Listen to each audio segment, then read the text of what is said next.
Urdu popular fiction کی تاریخ میں داستان محبت سیزن 1 کسی بھی ڈیجیٹل پلیٹ فارم سے محبت کی کہانیوں کا وہ پہلا مقابلہ تھا جہاں سینکڑوں کی تعداد میں ناول موصول ہوئے اور پہلی بار بہت شفاف انداز میں انعامات تقسیم کیے گئے۔ رائٹرز کی اکثریت نوآموز تھی، مگر ان کے تخیل اور اسلوب میں انفرادیت، شستگی اور تازگی دیکھنے کو ملی۔ ہمارے منصفین نے چند بہترین قلمکاروں کا انتخاب کیا۔ اس طرح نہ صرف انعامات کے ذریعے نئے رائٹرز کی حوصلہ افزائی ہوئی، بلکہ ان کی کہانی کو کتابی صورت میں لانے کے ساتھ ساتھ انہیں ڈرامہ انڈسٹری سے شاندار آغاز کا موقع بھی ملا۔ داستان محبت کی 9ویں انعام یافتہ کہانی قرۃ العین خرم ہاشمی کی تو ہی تو کا عالم۔ قرۃ العین خرم ہاشمی کا نام کہانیوں کی دنیا میں کوئی نیا نام نہیں، خاص طور پر بچوں کے لیے کہانیاں تخلیق کرنے میں انہیں کمال حاصل ہے۔ ہر بڑے ڈائجسٹ میں ان کے افسانے اور اردو ناول تسلسل سے شائع ہوتے رہے ہیں، اور آج کل تو وہ ٹی وی چینلز کے لیے بھی بہت عمدہ کام کر رہی ہیں۔ داستان محبت کی 9ویں انعام یافتہ کہانی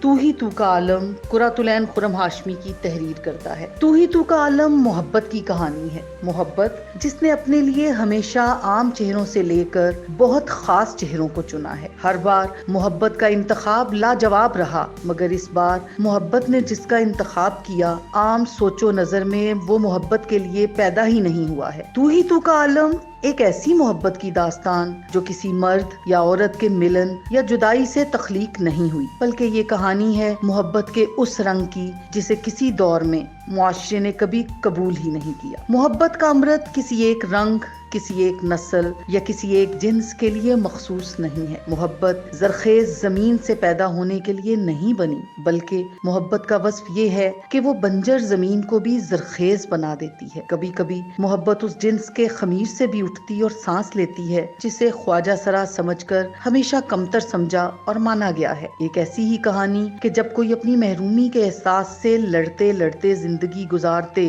اچانک جس نقطے پر ٹھہرا وہ محبت کا تھا۔ داستان محبت کی 9ویں انعام یافتہ کہانی قرۃ العین خرم ہاشمی کی تو ہی تو کا عالم۔